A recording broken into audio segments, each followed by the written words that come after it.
بخاری شریف حدیث کی کتابوں میں بہت معتبر کتاب ہے۔ امام اسحاق ابن راہویہ جو امام بخاری کے استاد ہوتے ہیں، ایک روز انہوں نے اپنے دوران درس یہ ذکر کیا کہ کاش صحیح ترین حدیثوں کا ایک مجموعہ تیار ہو جاتا جو ترتیب فقہی پر مشتمل ہو۔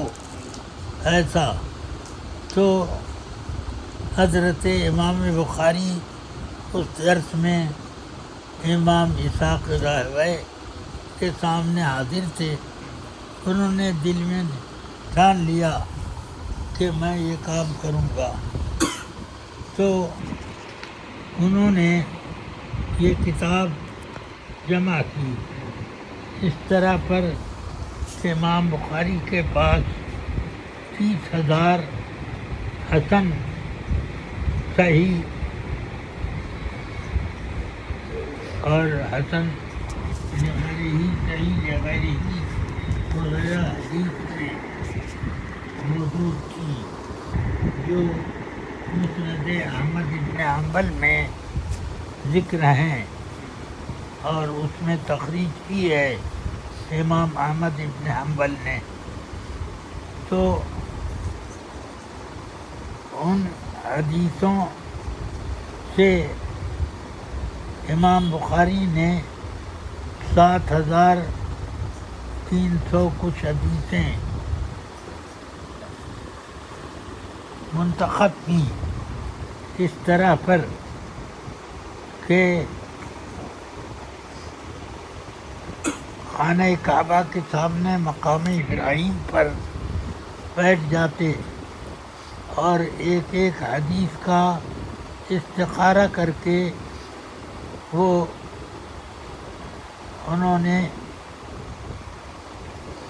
حدیثوں کو لکھنا شروع کیا۔ تو یہ تقریباً 11 سال لگے اس کتاب کو جمع کرنے میں، کیونکہ حدیثوں کو پرکھنا اور ان کو استخارہ کرنا پڑتا تھا۔ ہر حدیث کو لکھنے سے پہلے استخارہ کرتے، اس کے بعد استخارے میں اگر وہ نکل آتی حدیث تو ضرور لکھتے۔ یہ اس طرح سے انہوں نے 7,300 سے زیادہ حدیثیں اس میں لکھی، جن میں مکرر مضمون کی بھی حدیثیں شامل ہیں۔ چلیے، تو یہ کتاب 2 جلدوں پر مشتمل ہوئی۔ پہلی جلد یہ ہے اور اتنے ہی ضخیم ایک دوسری جلد ہے۔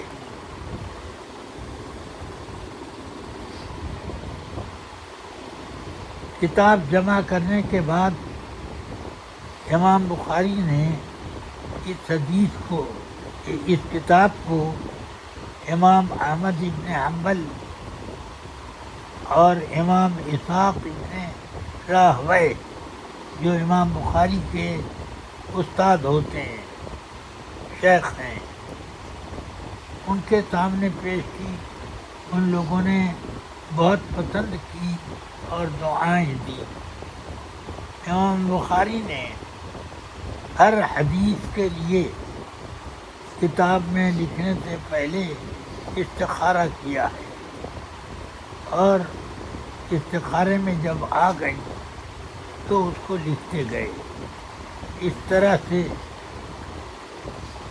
11 سال میں اس کا مسودہ تیار ہوا کہ ہر حدیث کے لیے استخارہ کرنا پڑتا۔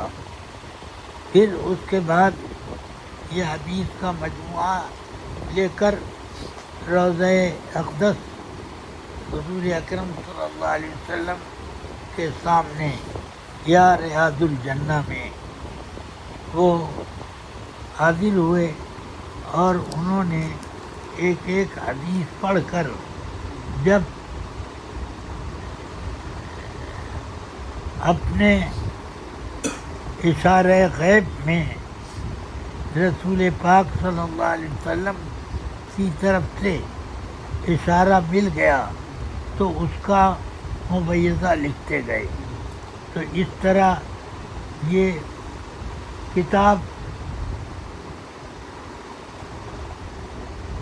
مکہ مکرمہ میں اس کا مسودہ تیار ہوا 11 سال میں، اور 5 سال میں اس کو روضہ اطہر کے سامنے پڑھتے اور آنکھ بند کر کے استخارہ کرتے.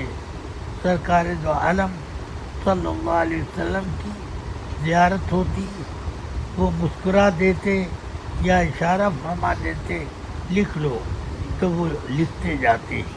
اس طرح یہ 2 جلدیں تیار ہو گئی. چلیے، یہ کتاب حدیث کی کتابوں میں صحیح ترین کتاب مانی جاتی ہے. ویسے موطا امام مالک بھی بہت صحیح ہے، مگر امام بخاری نے اس میں جدت پیدا کی ہے اور بہت زیادہ احتیاط برتی ہے.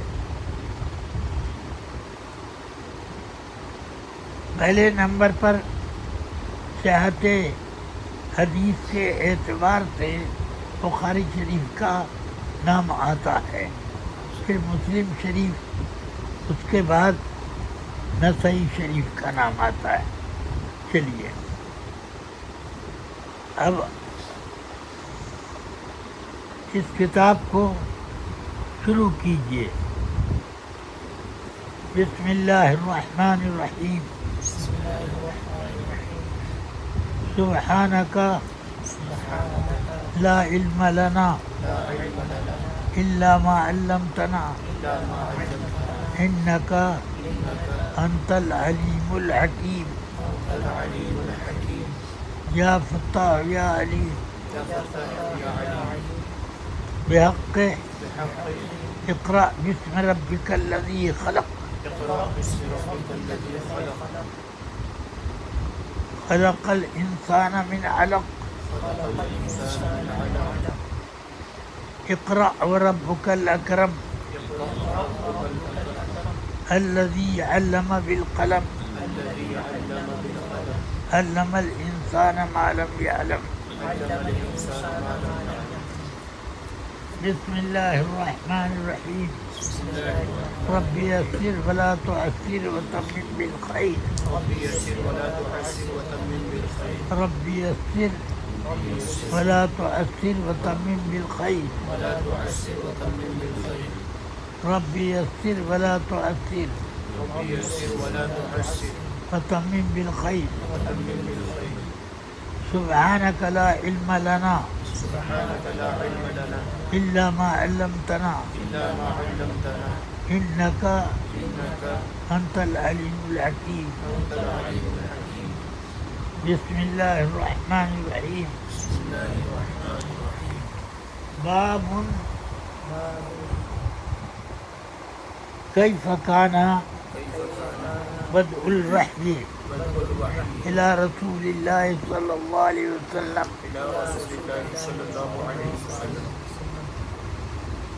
وقول اللہ عز وجل انا اوحینا الیک کما اوحینا الى نوح والنبیین من بعدہ. حدثنا الحمیدی قال حدثنا سفیان قال حدثنا يحيى بن سعيد الأنصاري قال أخبرني محمد بن إبراهيم التيمي أنه سمع علقمة الليثية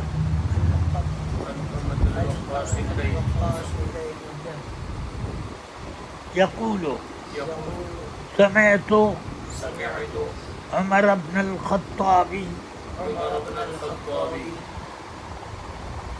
رضي الله عنه على المنبر يقول سمعت رسول الله صلى الله عليه وسلم يقول إنما الأعمال بالنيات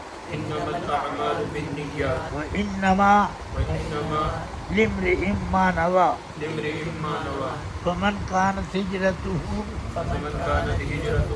إلى دنيا يصيبها أو امرأة أو إلى امرأة ينكحها فهجرته إلى ما هاجر إليه.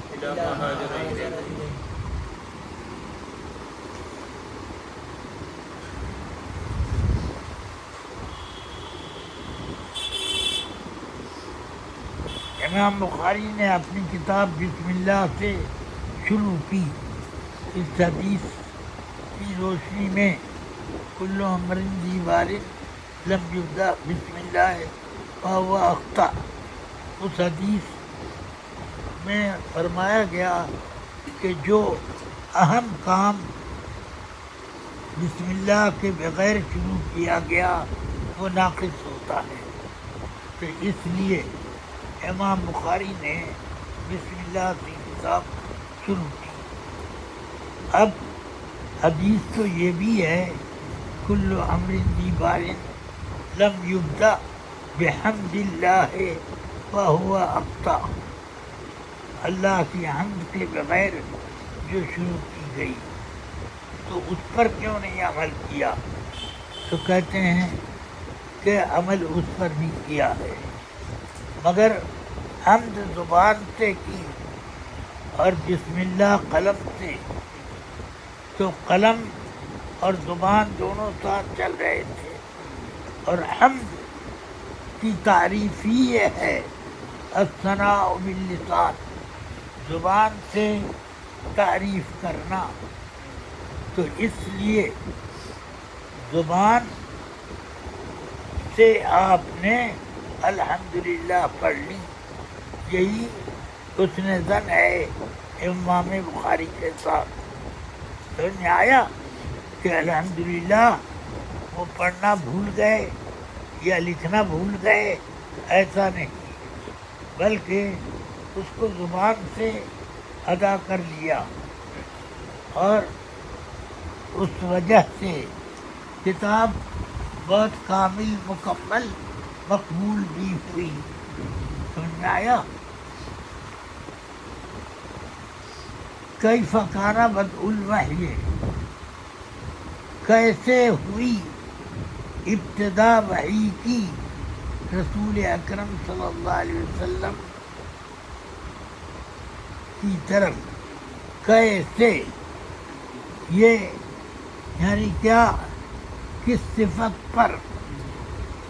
تو یہ کیفیت وحی کی بھی ہو سکتی ہے اور یہ کیفیت وحی لانے والے کی بھی ہو سکتی ہے. یہ کیفیت جس پر وحی اتری اس کے اعتبار سے بھی ہو سکتی ہے. تو اس باب میں جو حدیثیں ذکر کی ہیں ان میں کہیں یہ بھی ملتا ہے کہ کیفیت ابتدائے وحی میں کیا تھی رسول پاک کی اور رسول پاک پر وحی لانے والے کی، اور جو وحی اتری اس کی کیا کیفیت تھی، تو وہ سب باتیں اس باب میں اجمال کے ساتھ ذکر کی جائے گی حدیثوں میں۔ چلیے، کیسے ابتداء وحی ہوئی رسول اکرم صلی اللہ علیہ وسلم کے ساتھ؟ وحی اعلام اللہ تعالی انبیاءہ، وحی کے معنی اشارے کے بھی آتے ہیں، لکھنے کے بھی آتے ہیں، اور بھی کئی معنی آتے ہیں، مگر یہاں پر وحی سے مراد وہ وحی جو انبیاء کرام پر آتی ہے۔ اسی لیے امام بخاری نے اس کے ساتھ ترجمۃ الباب کے ساتھ وہ آیت لکھی، انا اوحینا الیک کما اوحینا الی نبی الی نوح والنبیین من بعدہ۔ تو انا اوحینا، ہم نے وحی کی آپ کو جیسے نوح علیہ السلام پر اور ان کے بعد کے انبیاء پر۔ تو یہ مطلب ہوا کہ وحی تمام انبیاء پر آئی، سمجھ میں آیا؟ تمام انبیاء کرام پر آئی، تو وہ وحی نبوت ہے۔ اور ایسے جو قرآن مجید میں فرمایا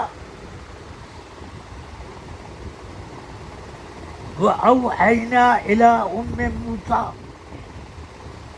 ہم نے وحی کی موسیٰ علیہ السلام کی ماں پر۔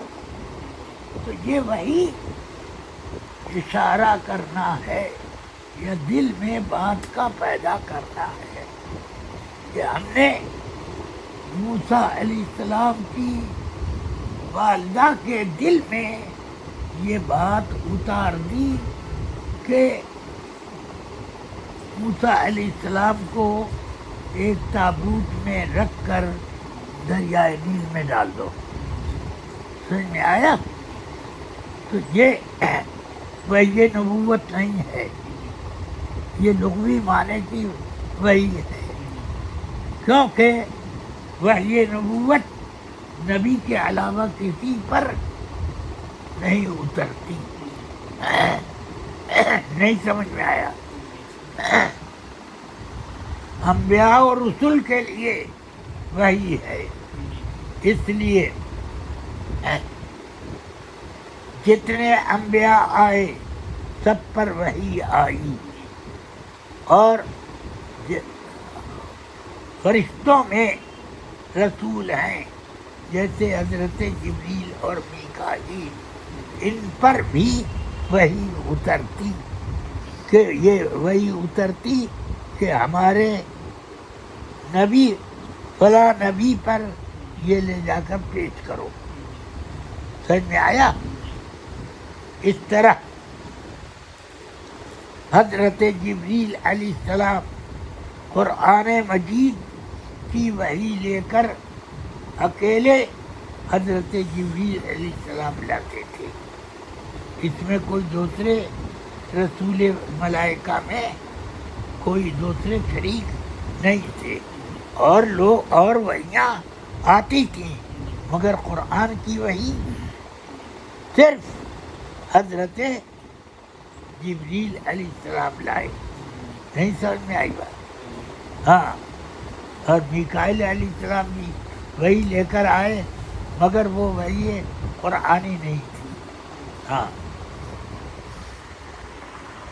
چلیے، کیسے ہوئی ابتدا وحی کی رسول اکرم صلی اللہ علیہ وسلم پر؟ وحی کئی طریقے سے آتی ہے۔ ایک تو یہ بھی ہے کہ خواب میں وحی، یعنی اللہ اپنی باتیں خواب میں بتائے۔ ایک یہ ہے کہ دل میں اللہ نبی کے دل میں بات اتار دے، اور ایک یہ ہے کہ کوئی فرشتہ لے کر آئے، اور کوئی یہ ہے کہ فرشتہ اللہ کا کلام لے کر آئے۔ جیسے جبریل علیہ السلام قرآن حکیم لے کر آئے. نہیں سمجھ میں آئی بات؟ ہاں، تو یہ سب وہی ہیں. ان میں سب سے متبرک وحی وہ ہے جو اللہ کی کتاب جبریل علیہ السلام لائے. سمجھ میں آیا؟ تو یہ حضور پر وحی آئی، تو یہ وحی اشارہ کرنے کے معنی میں نہیں ہے، دل میں بات اتارنے کے معنی میں نہیں، بلکہ وحی نبوت کے معنی میں ہے کہ انبیاء پر جو باتیں اللہ کی طرف سے آتی ہیں فرشتے لائیں یا اللہ دل میں اتار دے، یا یہ کہ اللہ تعالی خود نبی سے کلام فرمائے، جیسے کلم اللہ موسیٰ تکلیما. سمجھ میں آیا؟ باب کیسا، یہ باب ہے کہ کیسے رسول اکرم صلی اللہ علیہ وسلم کی طرف وحی کے آنے کی ابتدا ہوئی. تو اس سے وحی نبوت مراد ہے. اسی لیے اللہ تعالیٰ نے قرآن مجید کی ایک آیت کو ترجمۃ الباب کا حصہ بنایا. وقول اللہ عز وجل انا اوحینا الیک کما اوحینا الی نوح والنبیین من بعدہ. ہم نے آپ پر وحی اتاری جیسے ہم نے وحی اتاری نوح علیہ السلام پر اور ان کے بعد کے انبیاء پر. نوح علیہ السلام سے شروع کیا، آدم علیہ السلام سے نہیں. کیوں کہ اس وقت دنیا میں جتنے لوگ ہیں یہ نوح علیہ السلام کی اولاد ہیں، اور ان کے علاوہ جتنے تھے آدم علیہ السلام کی اولاد میں وہ ساری اولادیں طوفان نوح میں ختم ہو گئی. اب جتنے انسان دنیا میں ہیں یہ کس کی اولاد ہیں؟ نوح علیہ السلام. سمجھ آیا؟ اسی لیے نوح علیہ السلام کو آدم ثانی کہا جاتا ہے. چلو، بے شک ہم نے وحی کی آپ کو جیسے وحی کی تھی حضرت نوح علیہ السلام اور ان کے بعد والے انبیاء کو.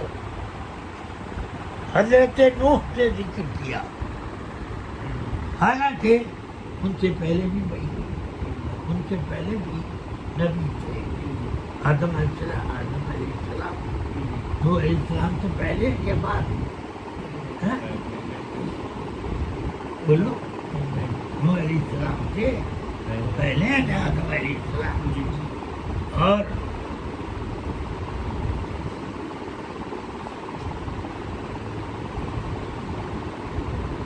اس کو نوح اس لیے کہا، اللہ تعالیٰ نے یہ نہیں فرمایا کہ انا اوحینا الیک کما اوحینا الی آدم، یہ نہیں کہا، بلکہ الی نوح. اس وجہ سے کہ اس وقت دنیا میں جتنے انسان ہیں وہ اولاد ہیں کن کی؟ نوح علیہ السلام کی. سمجھ آیا؟ اور باقی جتنے تھے اولاد آدم میں وہ سب کے سب طوفان نوح میں ڈوب کر ختم ہو گئے. نہیں سمجھ آئی بات؟ اور اب جتنے لوگ ہیں وہ کن کی اولاد ہیں؟ نوح علیہ السلام. چلو، اس لیے نوح علیہ السلام اور ان کے بعد کے انبیاء کا ذکر ہوا. تو اس کا مطلب یہ ہوا اس آیت کے ذکر کرنے کا کہ یہاں کیف کان بدء الوحی میں وحی سے وہی وحی مراد ہے جو اس آیت میں ہے، اور اس آیت میں جو وحی ہے وہ کون سی وحی ہے؟ وحی نبوت کی۔ سمجھ آیا؟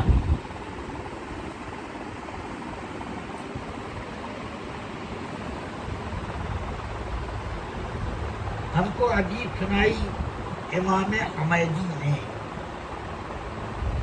انہوں نے کہا ہم کو حدیث سنائی سفیان ثوری نے، سمجھ آیا؟ انہوں نے کہا کہ ہم کو حدیث سنائی یحییٰ ابن سعید انصاری نے۔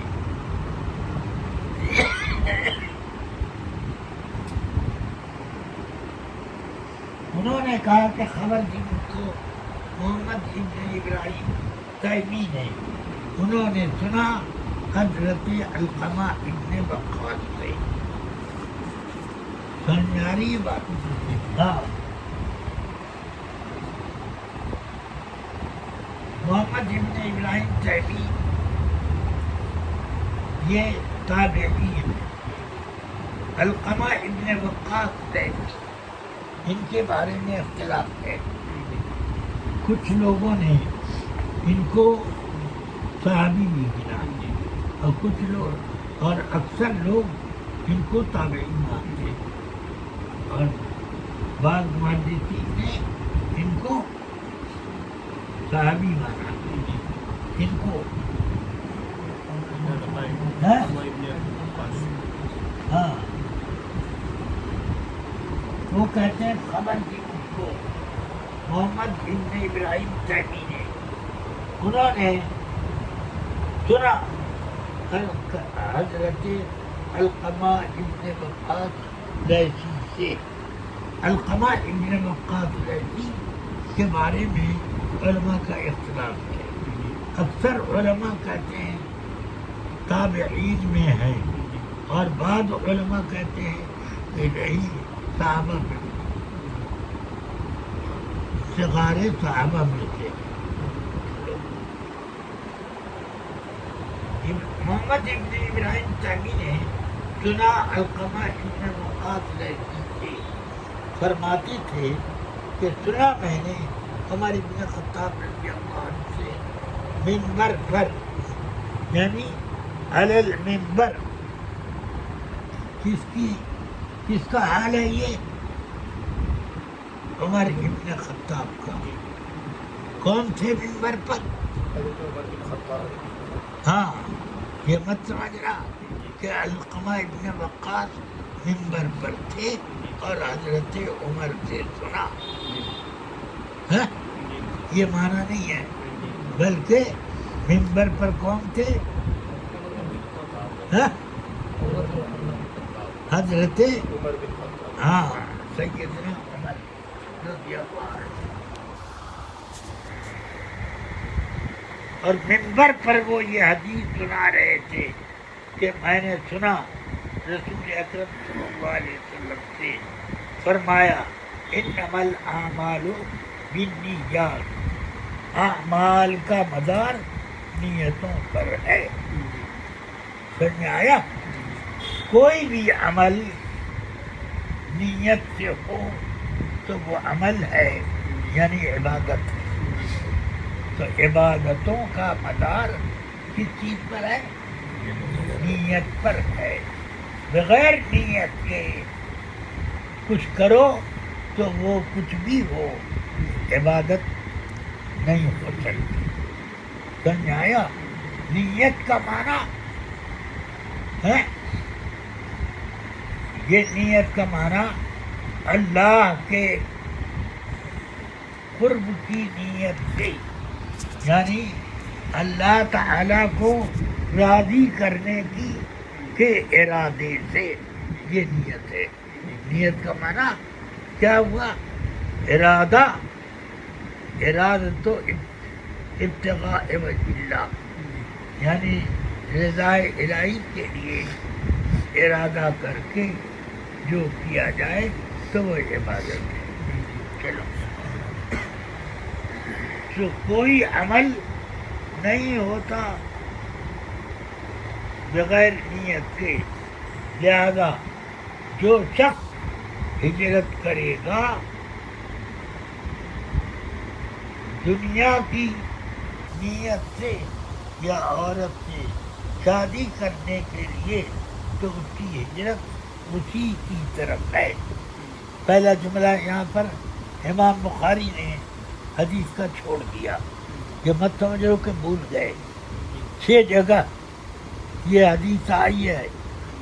ایک جگہ یہاں پر من کانت ہجرتہ الی اللہ ورسولہ فمن کانت ہجرتہ الی اللہ ورسولہ فہجرتہ الی اللہ ورسولہ. یہاں پر نہیں ہے. اور باقی 5 جگہوں پر اسی بخاری میں وہ بھی ہے. سمجھ میں آیا؟ دیکھو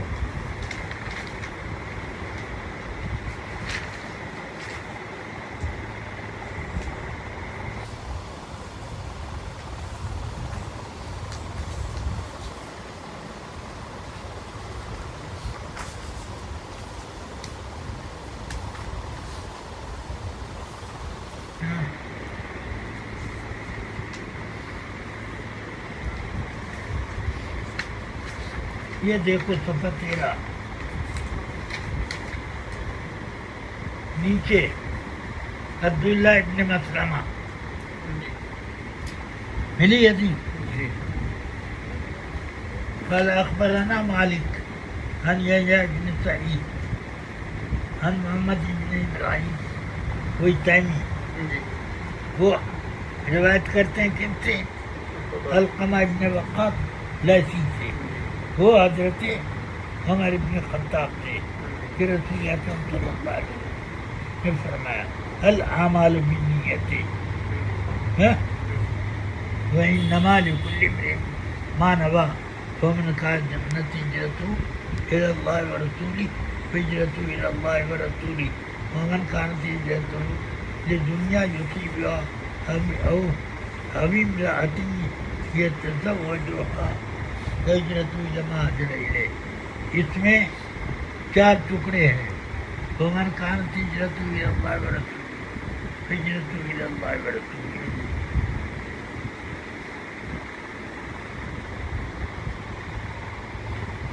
الاعمال بالنیت وانما لکل امرئ ما نوی. 1 2 ہو گئے. انما الاعمال بالنیات ولکل امرئ ما نوی 2. فمن كانت هجرته إلى الله ورسوله فهجرته إلى الله ورسوله. اور یہ 3 ہوا اور 4 ہوا من كانت هجرته للدنيا يصيبها إلى آخری. سمجھ میں آیا؟ یہ 4 ٹکڑے ہوئے. مگر یہاں پر من كانت هجرته إلى الله ورسوله نہیں ہے. تو یہ مت سمجھ لو کہ امام بخاری بھول گئے. 6 جگہ میں ایک جگہ یہیں نہیں ہے. باقی سب جگہ فمن كانت هجرته الى اللہ ورسولہ یہ لفظ ہے. یہاں پر نہیں. سمجھ میں آیا؟ تو اس کا مطلب ہے کہ امام بخاری نے جان بوجھ کر اس کو ترک کر دیا. اتنا ٹکڑا نہیں بیان کیا. یہ اشارہ کرنا ہے کہ حدیث میں بقدر ضرورت انتخاب کر لینا یعنی پوری کے بجائے چن کے چند جملے حدیث کے پڑھنا یہ درست ہے. امام بخاری اپنا مذہب بتا رہے ہیں. بعض محدثین کہتے ہیں کہ حدیث پوری سناؤ. آدھی اس میں سے نہیں, جتنی ضرورت ہے اتنی سنائی جائے. یہ علماء محققین کا مشورہ ہے. چلیے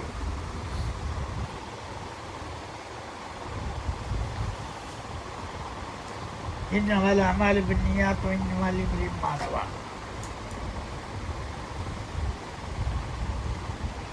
اب یہاں پر وہ جملہ نہیں ہے فمن كانت ہجرته الى اللہ ورسولہ فہجرته الى اللہ ورسولہ، بلکہ وہ نہیں ہے.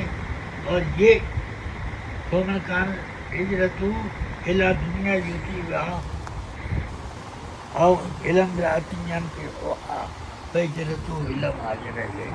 یہ تین ٹکڑے ذکر کیے، چار ہیں، چار ٹکڑے ہیں حدیث میں، تین کو ذکر کیا، ایک کو اس لیے نہیں ذکر کیا کہ اس سے اشارتاً اپنی تعریف ہو جاتی کہ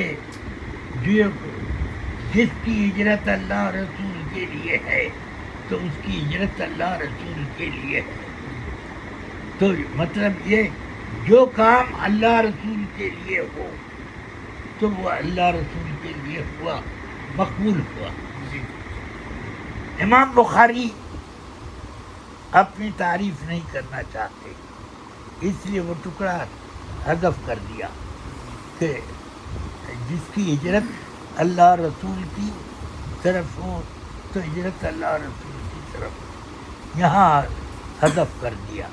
باقی 5 جگہ اسی کتاب میں یہ حدیث آئی، ہر جگہ وہ ٹکڑا ہے، وہ یہی نہیں ہے. سمجھ آیا کہ اس سے تعریف ہوتی. تو امام بخاری کا مطلب یہ ہوا کہ محدثین 2 گروہ ہیں. ایک گروہ کہتا ہے کہ حدیث میں اختصار نہ کرنا چاہیے بلکہ پوری کی پوری حدیث سنائے، اور اکثر لوگ اور محققین ہیں محدثین یہی کہتے ہیں کہ اختصار کرنا جائز ہے. سمجھ آیا؟ چلو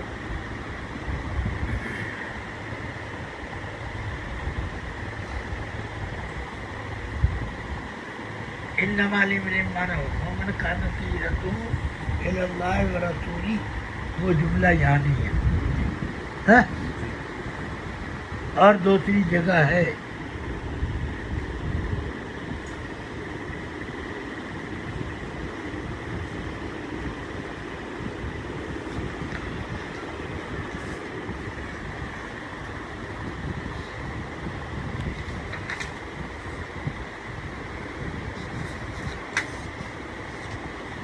یہ صفحہ 13 پر، یہاں فمن كانت هجرته الى الله ورسوله فهجرته الى الله ورسوله ہے. یہاں پر کوئی جملہ نہیں ہے. امام بخاری نے جان بوجھ کر اتنا حذف کر دیا 2 فائدے سے. ایک تو یہ کہ کسی مقصد سے حدیث میں اختصار کرنا میرے نزدیک جائز، ایک فائدہ. دوسرا یہ کہ امام بخاری نے اس کو اس لیے حذف کر دیا کہ میں نے یہ کام کتاب جمع کرنے کا اللہ رسول کے لیے کیا ہے. تو یہ اپنی تعریف ہوتی، تعریف کی طرف اشارہ ہوتا، اس لیے امام بخاری نے وہ جملہ یہاں ذکر نہیں کیا. اور تیسرا فائدہ یہ ہے کہ امام بخاری یہ بتانا چاہتے ہیں کہ کسی ضرورت یا حاجت سے حدیث میں اختصار کرنا یہ جائز ہے. سمجھ میں آیا؟ بس.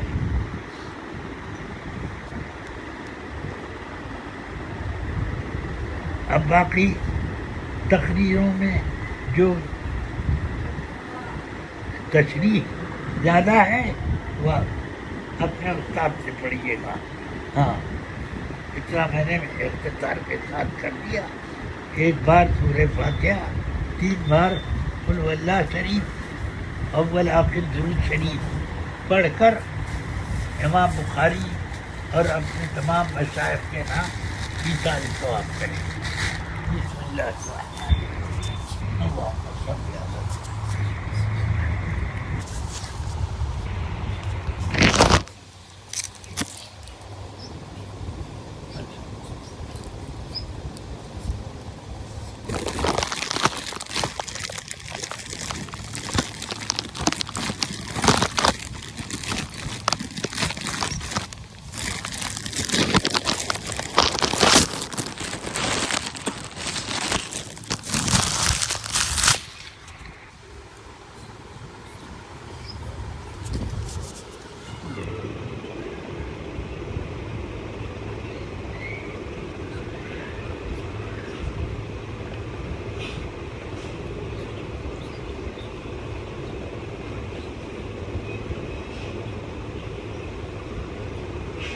اللہم صل علی یا رب. ہم لوگوں نے جو کچھ قرآن عظیم کی تلاوت کی اور درود پاک کا بھی کیا ثواب بھی حساب سید کائنات سب ہوتا ہے.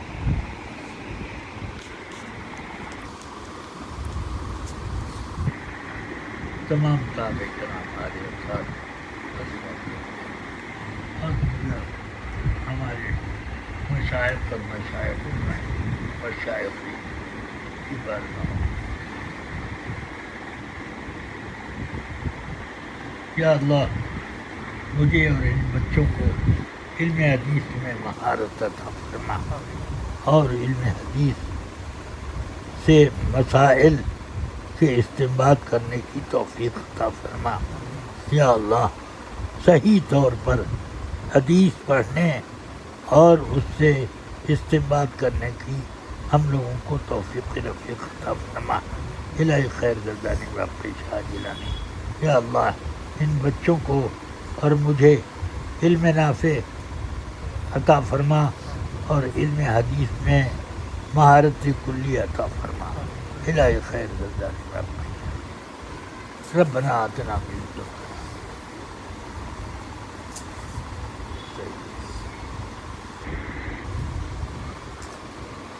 وصلی اللہ تعالی علی خیر خلقہ خاتم النبیین والمرسلین.